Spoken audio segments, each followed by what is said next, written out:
माननीय मुख्यमंत्री देवेंद्र फडणवीसजींनी जी कर्जमाफीची घोषणा केली होती त्यापैकी आज तिसरा टप्पा राज्यातील 6,36,000 शेतकऱ्यांना 5,035 कोटी रुपयाचा हप्ता या ठिकाणी वितरित केलेला आहे।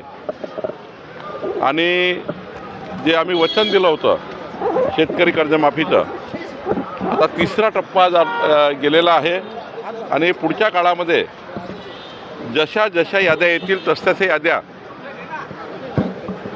आणि त्याकरता लागणारा जो हप्ता आहे, निधी आहे, तो वितरित करण्याचं कार्य आमचं सरकार करणार आहे।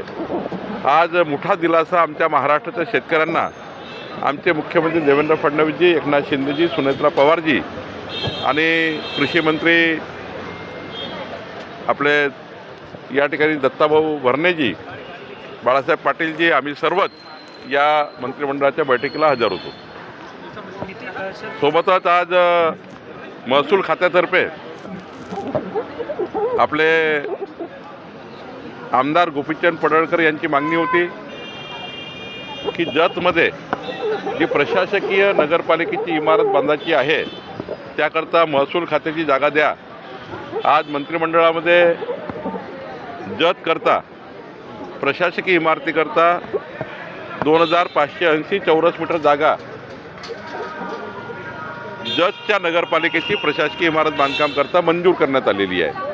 सोबतच आज मंत्रिमंडळामध्ये माननीय मुख्यमंत्र्यांनी अनेक विषयावर चर्चा केली।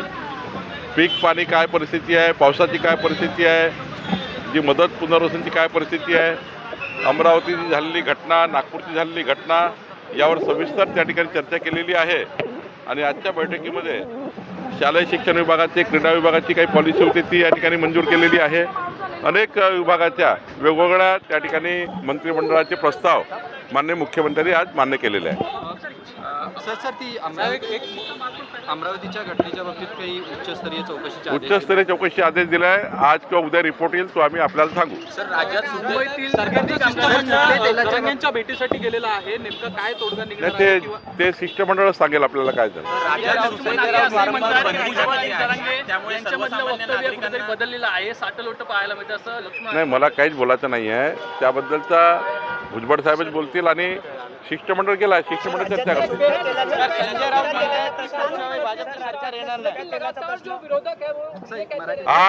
आज बहुत बड़ा हमारे मुख्यमंत्री देवेंद्र फडणवीस जी, एकनाथ शिंदे जी, सुनेत्रा पवार जी और कैबिनेट मंत्रिमंडल में आज तीसरा जो हफ्ता है हमारे 6,36,000 किसानों को 5,035 करोड़ रुपए का तीसरा हफ्ता आज रिलीज किया गया। और इसमें हमारे किसानों को जो हमने वचन दिया था कि हमारी सरकार आने के बाद हम किसानों का कर्जा माफ़ करेंगे, वो वचन का तीसरा हफ्ता हमने दिया है। जैसी जैसी लिस्ट आ रही है वैसा हम क्लियर कर रहे हैं। मैंने आपको सवेरे ही कहा है, सवेरे ही बताया गया है कि वहाँ माननीय मुख्यमंत्री जी ने सारी चौकसी लगाई है, उच्च स्तरीय चौकसी लगाई है। वहाँ जो 3 बच्चे की मौत हुई है वो बहुत दुर्दैवी है। उन परिवारों को 5 लाख रुपए देने का भी निर्णय हमने किया है। उनकी जान तो हम वापस ला नहीं सकते, लेकिन परिवार को थोड़ा हम मदद करने का इरादा कर रहे हैं। उसके साथ हमने 36 जो बच्चे वहाँ के निकाले हैं। 6 बच्चे की तो वहाँ जान जा रही थी, वो भी निकाल कर प्राइवेट हॉस्पिटल में एडमिट किया है। तो सारी चीज़ें का मैं पैटिया 5 बजे से खुद मॉनिटर कर रहा हूँ। वहाँ का प्रभारी मंत्री मैं हूँ।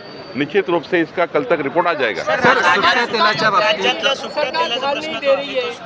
राज्याच्या सुट्ट्या तेलाबद्दल माननीय मुख्यमंत्री बैठक घेणार आहे। आजच्या कॅबिनेटमध्ये चर्चा झाली आहे।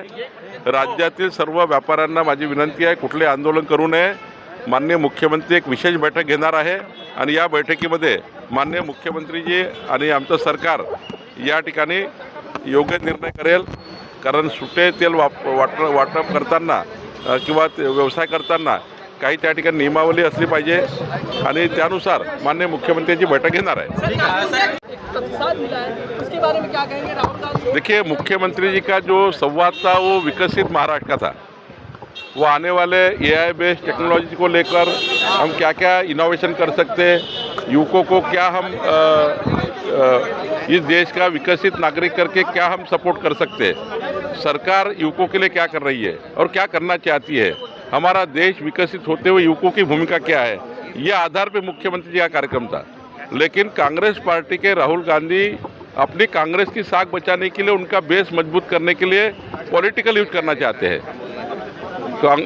राहुल गांधी के जो कार्यक्रम है वो पॉलिटिकल है, वो पार्टी जो उनकी साख गई है वो बचाने की कोशिश कर रही है, वो युवकों का राजनीति के लिए वापर करना चाहते हैं। कांग्रेस पार्टी पूरी तरह से युवकों को साथ में लेकर अपनी पार्टी बचाने की बात कर रही है।